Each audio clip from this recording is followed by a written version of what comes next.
এটা আপনার মেয়ে? এটা তো একজন পতিতা। আর এই পতিতার দাফন আমাদের এই গোরস্থানে হবে না। বাবা রে, পতিতেরা কি মানুষ না বাবা? তুমি ছাড়া তো আর কেউ দেখে নাই। তুমি যদি আমার মেয়েটাকে এই জায়গায় দাফন করতে দাও বাবা, আমি অনেক খুশি হব বাবা। থামুন। আপনি খুশি হলেও সেই আল্লাহ কিন্তু খুশি হবে না। বুঝতে পারছেন? আপনার মেয়ে একজন পতিতা, আপনার মেয়ে একজন বেশ্যা। আপনার এই মেয়েকে যদি পানিতেও ফেলে দেন, তারপরেও তারপরেও আপনার এই মেয়ের লাশ মাছও খাবে না।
দাঁড়ান।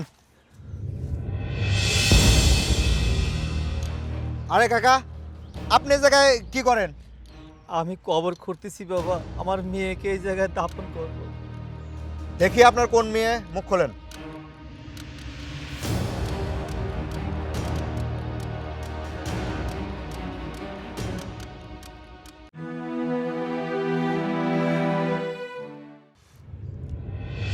এটা আপনার মেয়ে?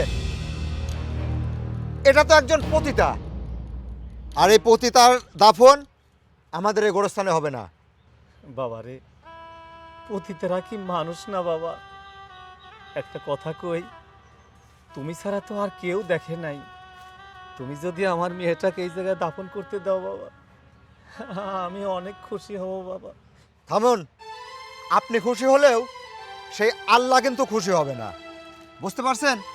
আপনার মেয়ে একজন পতিতা, আপনার মেয়ে একজন বেশ্যা। আপনার এই মেয়েকে যদি পানিতেও ফেলে দেন, তারপরেও আপনার এই মেয়ের লাশ মাছও খাবে না। আপনার এই মেয়েকে যদি রাস্তাঘাটেও ফেলে দেন, কোনো জঙ্গলেও ফেলে দেন, আপনার এই মেয়ের লাশ কোনো শিয়াল শকুনেও খাবে না। অথচ আপনি এই বেশ্যা মেয়ের লাশ নিয়ে সারা এলাকায় ঘুরতেছেন। তারপর আপনি কি করছেন? আপনি এই বেশ্যা মেয়েকে আমাদের গোরস্থানে নিয়ে আসছেন দাফন করার জন্য। সি, আপনার একটু লজ্জা করলো না? আপনি এই মুহূর্তে এই লাশ নিয়ে এখান থেকে বের হয়ে যান। যান বলছি। বাবা, আমি এই লাশ এখন কোনে নিয়ে যাব? আমার তো আর জায়গা নাই বাবা। আমি তোমার পায়ে ধরি বাবা। শোনেন চাচা, আপনি খুব ভালো মানুষ, আপনার জন্য আমাদের গোরস্থান উন্মুক্ত, কিন্তু এই বেশ্যা মেয়েকে কখনোই আমাদের গোরস্থানে দাফন করতে দেব না। যান, আপনি এই মুহূর্তে লাশ নিয়ে বের হয়ে যান।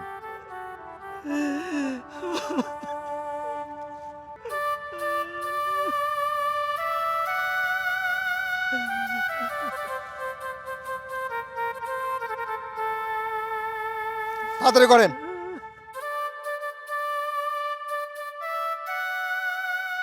হ্যাঁ, পতিতা মেয়ের লাশ ভারী হয়। এটা যদি ভালো একটা মানুষের লাশ হতো তাহলে এই লাশটা হালকা হতো। আপনি যান, কারণ লাশের চাইতে এই লাশের পাপের ওজন বেশি। আপনি এখনই কিন্তু বের হয়ে যান। বাবা, আর বলো না বাবা, আর বলো না।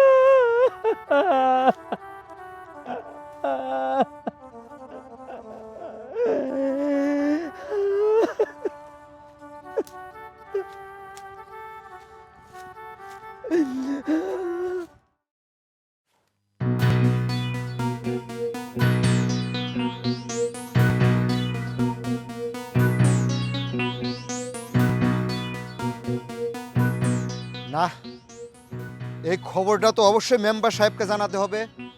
তাছাড়া এই বিষ খাওয়া, কোত্থেকে ধরে নেওয়া, এই পতিতা, এইসব লাশ যদি আমাদের গোরস্থানে যদি মাটি দেওয়া হয় তাহলে আমরাও নাজাত পাবো না।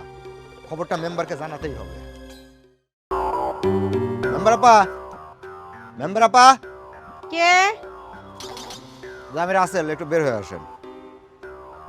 আসসালামু আলাইকুম। ওয়ালাইকুম আসসালাম। কিছু বলবেন? হ্যাঁ, কিছু বলার জন্যই আইছি। শোনেন, দেশটা তো অপসংস্কারে ভরে গেছে, কিন্তু তারপরেও যদি এইভাবে অপসংস্কার যদি জোর করে ফলাইতে চায় তাহলে কিন্তু সেটা মেনে নেওয়া যায় না। বুঝলাম না, কোথায় কি হয়েছে একটু খোলামেলা করে কথা বলেন তো। আচ্ছা, খোলামেলা করেই বলতেছি। আজকে গোরস্থানে একটা পতিতা মেয়েকে কবর দিতে আসছিল। আমি যদি না থাকতাম তাহলে হয়তো কবর দিয়ে চলেই যাইতো। কি বলেন এসব? তারপরে? তারপরে কি, অনেক ধুমকায়ে কবরস্থান থেকে তেরে বের করে দিছি। শোনেন, ওই মেয়েটা বেঁচে থাকতে যুব সমাজকে তো ধ্বংস করছেই, তারপরেও ওই মেয়েটা মারা যাওয়ার পরে ওই মেয়েটার বাপ ওই পতিতা মেয়ের লাশ নিয়ে সারা এলাকায় জঙ্গলে জঙ্গলে ঘুরতেছে। হয়তো কোনো জায়গায় কবর দেওয়ার চান্স পায় নাই, পরবর্তীতে ওই লাশ নিয়ে এসে আমাদের গোরস্থানে দাফন করার চিন্তা করতেছিল। কি বড় খারাপ মানুষ, একটাবার চিন্তা করে দেখছেন আপনি? শোনেন, আপনি যে এই কাজটা করছেন উচিত কাজ করছেন। ওকে যে এই কবরস্থানে মাটি দিতে দেননি, খুব ভালো হয়েছে। আমি তো কবেই নিয়ম করে দিছি আমাদের এই কবরস্থানে কোনো বিষ খাওয়া, ফাঁসি নেওয়া, এরকম কোনো লাশ আমি যেন মাটি দিতে না দেখি। আর সেইখানে একটা পতিতাকে নিয়ে আইছে কবরস্থানে মাটি দেওয়ার জন্যে। এটা তো আমি কিছুতেই মেনে নেব না। দাঁড়ান, এর একটা ব্যবস্থা করতে হবে। হ্যাঁ, আপনার কি দেখবেন, কি ব্যবস্থা নেবেন? আমি তো একটা ব্যবস্থা নিয়েছিলামই, কবরস্থান থেকে তাড়াই দিছি, কিন্তু ওই লাশে যাতে অন্য কোনো জায়গায় কবর না দিতে পারে আপনি সেই ব্যবস্থা করেন। আচ্ছা আচ্ছা, আমি তো নতুন মেম্বার হয়েছি, আমি একটা ব্যবস্থা করতেছি। মনে রাখবেন, আমি কিন্তু ন্যায়ের পক্ষে, অন্যায়ের বিপক্ষে। আপনি এখন যান। আচ্ছা, ঠিক আছে। আসসালামু আলাইকুম। ওয়ালাইকুম আসসালাম। যা, বিষয়টা একটু খুঁটিয়ে দেখতে হবে কি হয়েছে।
এই এখানে কি করছেন? বাবারে, আমি কবর খুঁজতেছি। আমার এই মেয়েটাকে আমি এনে দাফন করব। কবর খুঁড়তেছেন আমার জায়গায়, আপনার মেয়ে দাফন করবেন? বুঝলাম না, এটা কার লাশ? আপনার মেয়ের লাশ? হ্যাঁ বাবা, আমার মেয়ের লাশ। দেখি মুখটা দেখান তো দেখি।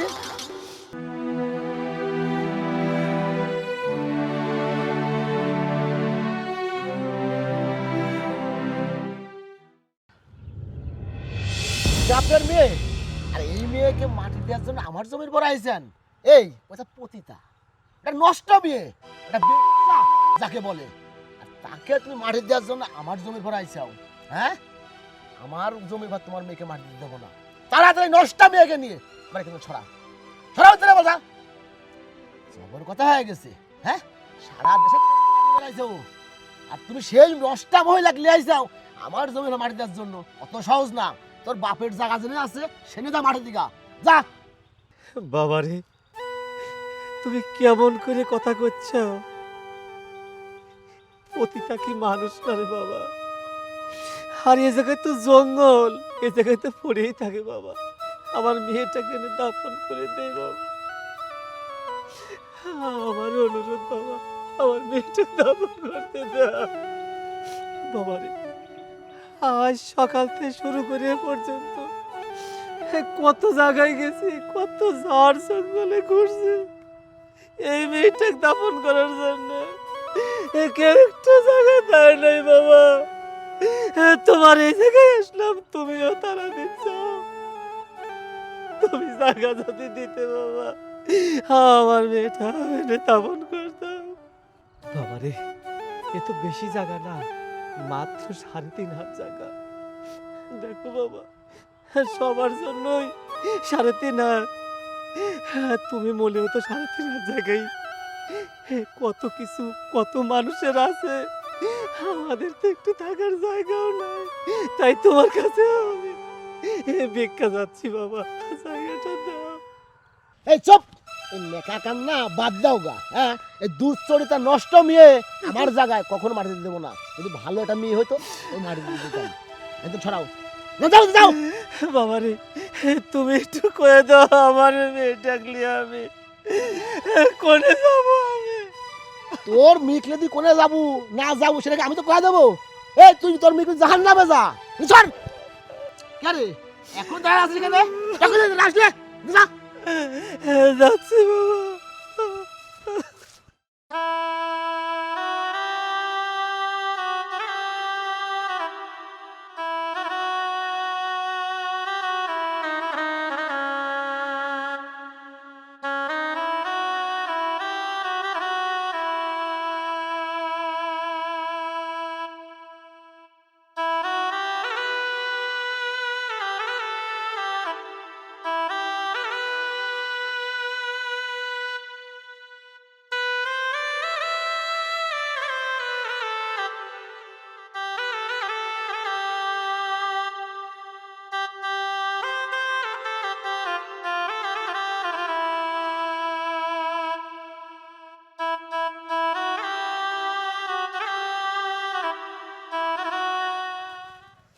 কি ব্যাপার?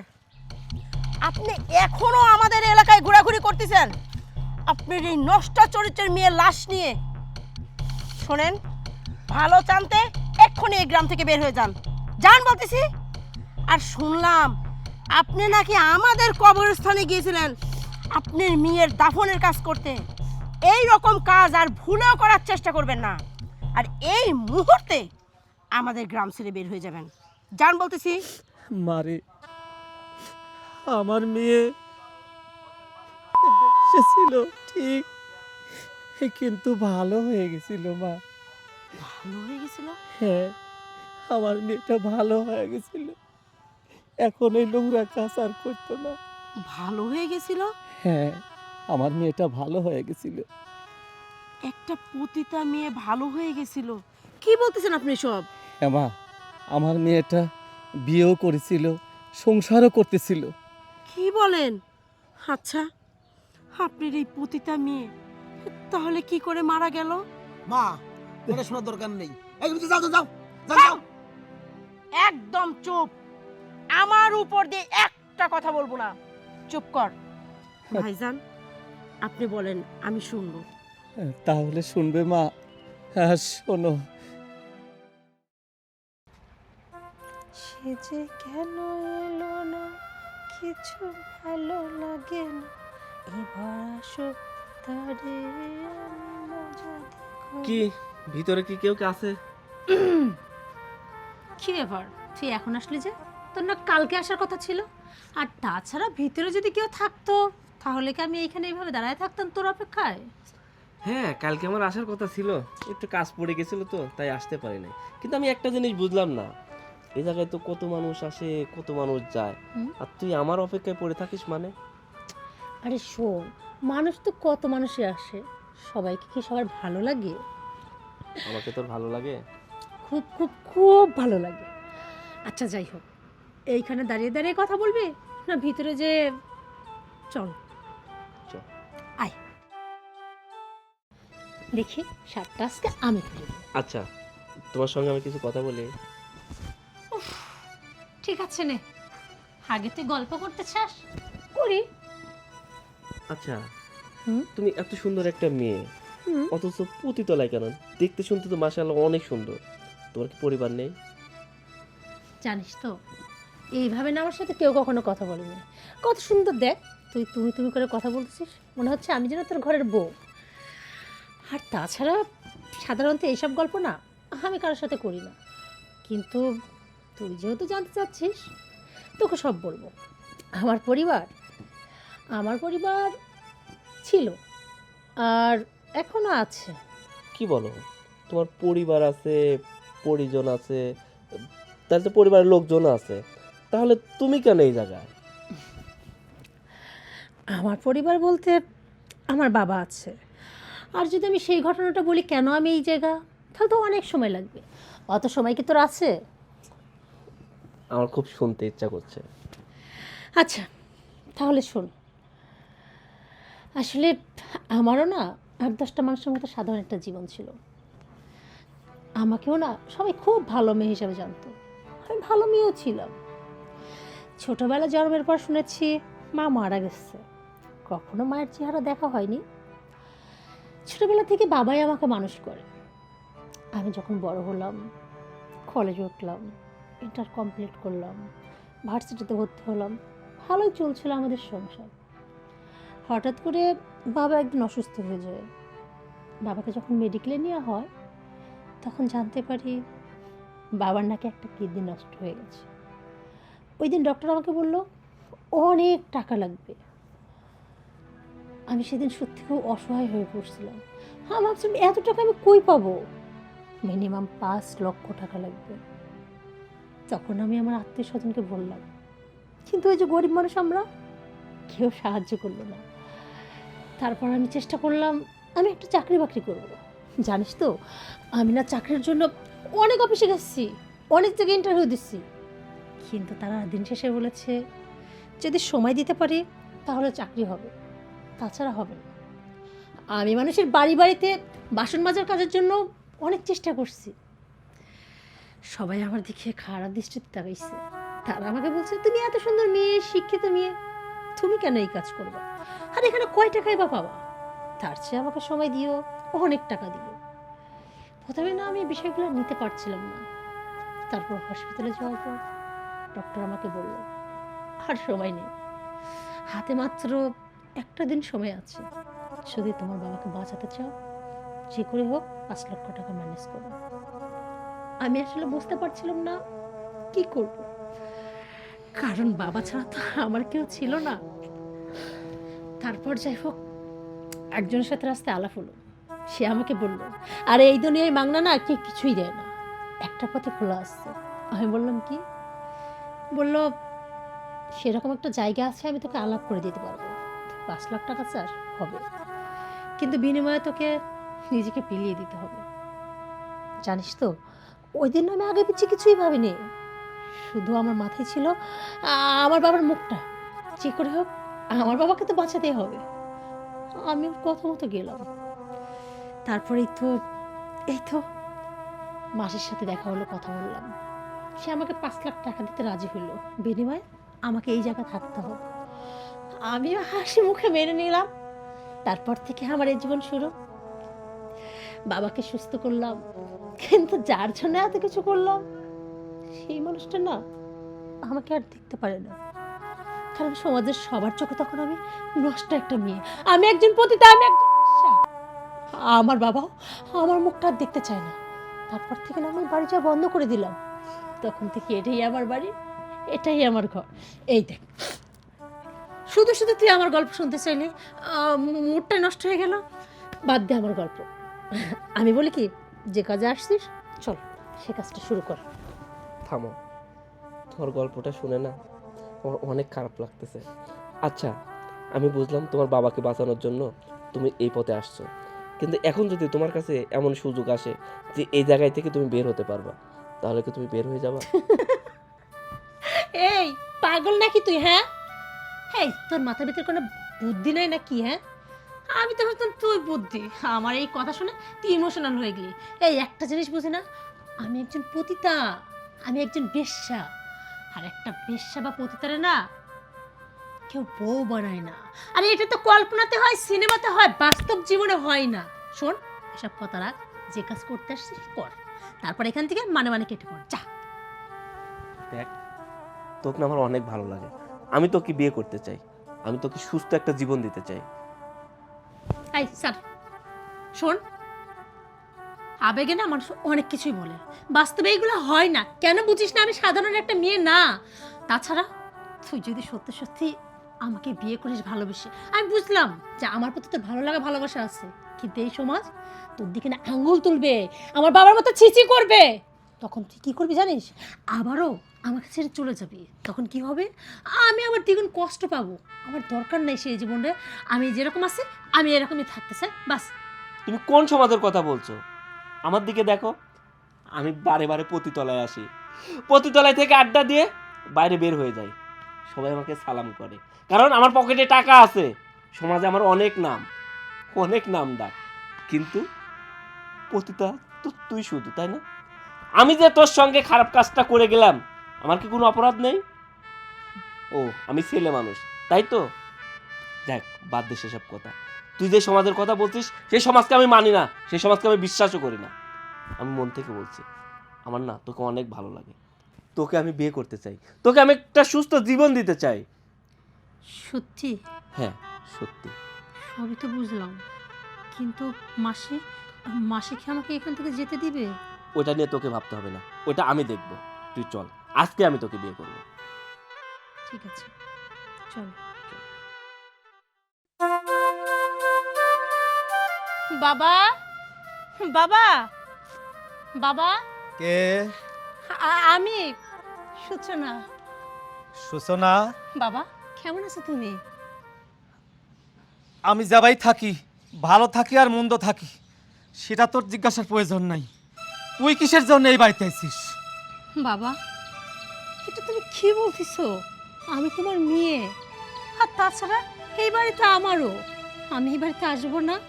না, তুই এই বাড়িতে আসবি না। তুই আমার মেয়ে না। যে আমার মেয়ে সে মারা গেছে। বাবা, তুমি আমার সামনে দাঁড়িয়ে এত বড় কথা আমাকে বলতে পারলা? বলবো না মানে? সূচনা নামে যে মেয়ে ছিল সে মেয়ে আমার অনেক আগেই মারা গেছে। তুই আমার মেয়ে না। তুই যদি আমার মেয়ে হতো তাহলে মানুষ আঙুল তুলে আমাকে কথা বলতো না। ওই দেখ, পতিতার বাপ যাচ্ছে, মানুষ আমাকে উপহাস করে। তুই নাকি পতিতা? তুই পতিতা তারায় থাকিস? তুই বেশ্যা হয়ে গেছিস, তুই বেশ্যা। হ্যাঁ, তুমি ঠিকই বলছো। আমি এখন একজন পতিতা, আমি এখন বেশ্যা। আমি ওই পতিতালয়ে থাকি। এই সমাজের চোখে আমি একটা নষ্ট মেয়ে। কিন্তু কেন বাবা? এই সমাজের সবাই আমার দিকে আঙ্গুল তোলে, আমাকে নোংরা নোংরা কথা বলে। কিন্তু জানো বাবা, তাতে আমার একটু কষ্টও লাগে না। কিন্তু তোমার মুখ থেকে না কখনো আমি আশা করি নাই যে তুমিও আমাকে এতটা ঘৃণা করবা, আমাকে পতিতা বলবা, বেশ্যা বলবা। আরে তুমি কি ভুলে গেছো বাবা? আজকে এই যে আমি পতিতা হয়েছি, বেশ্যা হয়েছি না, শুধুমাত্র তোমার জন্য। পৃথিবীর কেউ জানুক আর না জানুক, তুমি তো সব সত্যিটা জানো। তুমি যখন অসুস্থ ছিলা, বিছানায় পড়েছিল মৃত্যুশয্যায় হয়ে, তোমার একটা কিডনি নষ্ট হয়ে গেছিল। ডক্টর তখন আমাকে বলছিল তোমার বাবাকে বাঁচাতে হলে অনেক টাকা লাগবে। জানো তো বাবা, তখন আমার কাছে মনে হয়েছিল জন্মের সময় তো আমার মাটা চলে গেছে, এই পৃথিবীতে থাকার মধ্যে একমাত্র আমার বাবাটা ছিল। আমি তাকে হারাইতে দিব না। আমি চাই আমার বাবাটা বেঁচে থাকুক। কিন্তু আমরা তো গরিব, অসহায়, চাইলেও তো এতগুলো টাকা জোগাড় করতে পারবো না। কি করতাম আমি? হ্যাঁ, তোমার কি মনে হয় আমি কম চেষ্টা করছি? তুমি জানো আমি কত মানুষের দাঁড়িয়ে দাঁড়িয়ে গেছি একটা চাকরির জন্য। হ্যাঁ, আমি শিক্ষিত একটা মেয়ে, আমাকে একটা চাকরি দেন। মানুষের বাড়ি বাড়ি গেছি, একটা অন্তত বাড়ির কাজ দেন, আমি সব কাজ করে দিব, তবু আমাকে কিছু টাকা দেন। কিন্তু না, কেউ আমাকে একটা কাজ দিয়ে সেদিন সাহায্য করেনি। আমি যেখানে গেছি কাজের জন্য সবাই আমার দিকে কুনজরে তাকাইছে, আমাকে বলছে তুমি দেখতে সুন্দর, এত সুন্দর। আমি বলি কি তোমার আর কাজ করে খেতে হবে না, তার চেয়ে তুমি আমাকে সময় দিও, আমি এর চেয়ে বেশি টাকা দিব। সেদিন ওই মানুষের কথাগুলো শুনতে আমার কেমন লাগছে সেটা একবার ভেবে দেখছো? আমি তো চাইনি নষ্ট হইতে, কিন্তু আমার দেয়ালে পিঠ থেকে গেছিল যখন ডাক্তার বলল তোমাকে একদিনের মধ্যে টাকা জোগাড় করতে হবে, না হলে তোমার বাবাকে বাঁচানো যাবে না। তখন আমি সিদ্ধান্ত নিলাম যদি আমাকে খারাপ কাজ করতে হয় তাহলে এরকম কেন, আমি পতিতালয়ে যাব। তারপরেই তো আমি সেখানে গেলাম, সেখানে চুক্তি করলাম, তোমার চিকিৎসার জন্য মোটা অঙ্কের টাকা নিলাম। তারপর থেকে না বাবা আমি পতিতা হয়ে গেলাম। কিন্তু জানো বাবা, আমার নিজের কাছে না খুব খারাপ লাগতো, কিন্তু তখন আমি ভাবতাম যে করে হোক আমার বাবাকে তো বাঁচাতে হবে। তোমার কথা ভেবে আমি দিনের পর দিন সব কিছু মুখ বুজে সহ্য করে গেছি। আর সেই তুমি কি না আজকে আমার দিকে আঙুল তুলতেছো? আর তুমি কি ভাবে? হ্যাঁ, আমার কি সত্যি ওই জীবন ভালো লাগতো বা লাগে? আমি কি ইচ্ছা করে পতিত হয়েছিলাম? আমি তো বাধ্য হয়ে পতিত হয়েছিলাম তোমার জীবন বাঁচাতে। দরকার ছিল না আমার, তোর টাকা নিয়ে আমাকে চিকিৎসা করে তুই আমাকে বাঁচাইছিস। ও বাঁচার চেয়ে আমার মনে যাওয়া অনেক ভালো ছিল। এখন মানুষ আমার দিকে আঙুল তুলায় বলে ওই দেখ পতিতার বাপজা। এই জীবনের চেয়ে আমার মনে যাওয়া অনেক ভালো। জানো তো বাবা, এই সমাজের মানুষগুলো না শুধু আঙ্গুলে তুলতে পারে, কিন্তু কেউ কারো পাশে থাকতে পারে না, কাউকে একটু 2 টাকা দিয়ে সাহায্য করতে পারে না, কারো অসময়ে কেউ একটু ভালো কথা বলে না। ওই জীবন না বাবা আমার নিজেরও ভালো লাগে না। আমি তো সুস্থ স্বাভাবিকভাবে বাঁচতে চাই। জানো বাবা, এর জন্যই না এই যে ছেলেটাকে দেখছো সোহেল, ওর নাম, ও না একদিন পতিতালয়ে যায়, তারপর ওখানে যা আমাকে বলে সূচনা তোমাকে আমার ভালো লাগছে, তুমি কেন এরকম জীবন বেছে নিলা? আমি তখন আমার জীবনের সমস্ত গল্প ওকে বলি। ও আমার জীবনের সমস্ত কথা শোনার পর আমাকে বলে আমাকে আর এখানে থাকতে হবে না। ও বলেছিল সূচনা আমি তোমাকে বিয়ে করতে চাই। তারপর ও আমাকে অলরেডি বিয়ে করছে, আর এখন আমি পতিতালয় থেকে বের হয়ে আসছি বাবা। মারে, তুই তাহলে পতিতালয় থেকে বের হয়ে আছিস? হ্যাঁ বাবা, আর এই সুখবরটা দেওয়ার জন্য আমি তোমার কাছে এই বাড়িতে আসছি, কিন্তু বুঝতে পারিনি আসার পরে আমাকে এতটা অপমানিত হতে হবে। মারে, তুই যা করছিস ভালোই করেছিস। সব বাবা মাই চায় তার সন্তান ভালোভাবে জীবনযাপন করুক। তুই সোহেলকে বিয়ে করেছিস, আমি খুব খুশি হয়েছি মা। আমি অতীতের সব কিছু ভুলে গেছি, আমি সব কিছু ভুলে গেছি মা। বাবা আমাদের জন্য শুধু দোয়া করবেন, আমরা যেন অতীতে সব কিছু ভুলে সুখে শান্তিতে সংসার করতে পারি, আমরা যেন বাকি জীবনটা সুখে থাকতে পারি। হ্যাঁ বাবা, আমি তোমাদের জন্য আল্লাহ তাআলার কাছে ফরিয়াদ জানাই। আল্লাহ, তুমি আমার মেয়ে জামাইকে ভালো রাখো, সুখে রাখো। বাবা তুমি দাঁড়িয়ে দাঁড়িয়ে কি এখানে সব কথা বলবা? এতদিন পর সোহেল এই বাড়িতে প্রথম আসলো, ওকে ভিতরে রাখবা না? হ্যাঁ মা, তোরা জামাই ভিতরে যাও বাবা, আমি তোমাদের জন্য বাজারের ব্যবস্থা করি। জামা যা। আচ্ছা বাবা তুমি যাও, চলো ভিতরে চলো। এই শোনো শোনো শোনো, ভাই আমাকে কিছু বলবেন? হ্যাঁ তোমাকে তো আমি চিনলাম না, এলাকায় নতুন দেখতেছি। আমাকে চিনেন নাই? ওই যে আপনাদের বাড়ির পাশে কাদের মাস্টার আছে না, হ্যাঁ। আমি ওনার জামাই। ও তুমি সুষনার স্বামী? হ্যাঁ আমি সূচনার স্বামী। আরে তুমি তো লটারি পেয়ে গেছাও। ভাই আপনার কথা বুঝলাম না, আপনার কথার মানে আমি আসলে কিছুই বুঝলাম না। লটারি পাইলাম কোথায়? আমি তো লটারি কাটি নাই। লটারি তো তোমার এখন টাকাই আর টাকা। ভাই আপনার কথা মানে আমার মাথার ভিতরে কিছুই ঢুকতেছে না, সব উপর দিয়ে যাচ্ছে। টাকাই টাকা, টাকা কোথায় পেলাম? আমার শ্বশুর তো একজন গরিব মানুষ, আর আমার শ্বশুরেরই টাকা নাই, আমি কোথায় টাকা পাবো? তুমি বুঝতে চাও না। আরে সুষনা তো আগে পতিতাই ছিল। হ্যাঁ তুমি ওই ধান্দা গ্রামে নামায় দাও, তোমার টাকায় আর টাকা, টাকায় তোমার ঘর ঘুরে যাবে। ভাই এগুলো কি বলতেছেন? হ্যাঁ, ও পতিতলায় ছিল, আমি তো ওখান থেকে নিয়ে এসে ওকে বিয়ে করছি। তাতে কি আর এখন কি আর ওইটা করতে রাজি হবে নাকি? ওটা সব ও বাদ দিয়েছে, ও ভালো হয়ে গেছে। আরে বাদ দাও তো, ভালো হয়ে গেছে তা কোনোদিন ভালো হয় না। তোমাকে আমি বলি সেটা শোনো, তোমার যদি বিরাট টাকার প্রয়োজন হয় না, টাকা দেখলে কাঠের পুতুল হাও করে, ঠিক আছে? তোমার এই বাড়ি ঘর কাঁচা থাকবে না, তোমার অনেক উন্নতি হয়ে যাবে। হ্যাঁ, তুমি একবার খালি তোমার বউকে নামাইয়া দাও। আচ্ছা ভাই, সবই বুঝলাম, না ভাই দিলে তো শুধু টাকা টাকা আর টাকা, কিন্তু আমার বউকে এটা করতে আর রাজি হবে নাকি? আরে রাজি হবে না মানে, তুমি শুধু একবার আমাকে দিয়ে দেখো, তাই রাজি হয়ে যাবে। ভাই যদি মনে করেন রাজি হয়ে গেল, আপনাকে যদি পাঠাই, তাহলে আপনি আমাকে কত টাকা দিবেন? আচ্ছা কথা, আমি তোমাকে মোটা অঙ্কের টাকা দেবো, একদম খুশি করে দেবো। হ্যাঁ, আপনি ঠিকই বলছেন। আমার বউ তাকে এইটাই করতো, আগে করতো, মানুষ সবাই জানতো, পতিতা করতো, আরো কত খারাপ কথা কইতো। আর এখন তো কেউ জানবে না, আমি গোপনে শুধু ব্যবসা করে দেবো, টাকায় টাকা। হ্যাঁ। ভাই চলেন, আপনাকে দিয়েই শুরু, চলেন।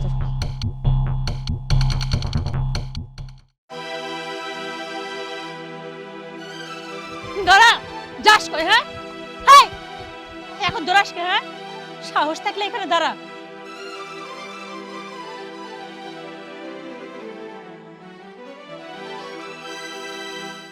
ভাবছিলাম ওই জীবন থেকে একটু শান্তি পেলাম, বাকি জীবনটা একটু সুখে শান্তিতে কাটাবো, কিন্তু না, আমি কার পিছনে দৌড়াচ্ছি? আর শুধু শুধু কেন আমি ওনাকে তাড়া করতেছি? দোষ তো এই মানুষগুলোর না, দোষ তো আমার বরের, যাকে বিশ্বাস করে তার হাতটা ধরছিল, ভাবছিলাম আমাকে নরক থেকে উদ্ধার করছে, কিন্তু না, এ তো আরো আমাকে নরকে ফেরানোর চিন্তা ভাবনা করছে। কাকে আমি বিয়ে করলাম, কাকে নিয়ে সুন্দর করে জীবন সাজানোর স্বপ্ন দেখলাম, যার কাছে কিনা টাকাটাই সব? না না, এইভাবে আর কতদিন, কত মানুষকে তাড়া করবো? দুদিন পর তো আবারও আগের মতো মানুষ আমার দিকে আঙ্গুল তুলবে, উল্টা পাল্টা কথা বলবে। না না, আমি আর আমার এই জীবনে বাঁচতে চাই না, দরকার নেই আমার, দরকার নেই আমার এই জীবনে। আর না, অনেক হয়েছে, জীবনের যুদ্ধ করতে করতে আমি ক্লান্ত হয়ে গেছি, এখন একটু মুক্তি চাই, মুক্তি চাই।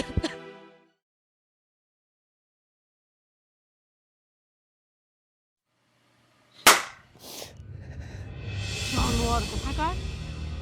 তাহলে তুইও এর মধ্যে আসিস না? তোরও অবদান কম নাই। সি সি সি সি সি, আমার খুব লজ্জা লাগতেছে যে তোর মতো একটা কুলাঙ্গার সন্তানকে আমি এই গর্ভে ধারণ করছি। আমি যদি পারতাম না তো বিষ খাওয়ায়ে মারি দিতাম।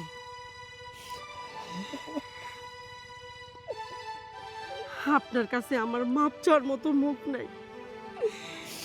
এই জায়গায় আপনার মেয়ের তো কোনো দোষ নাই।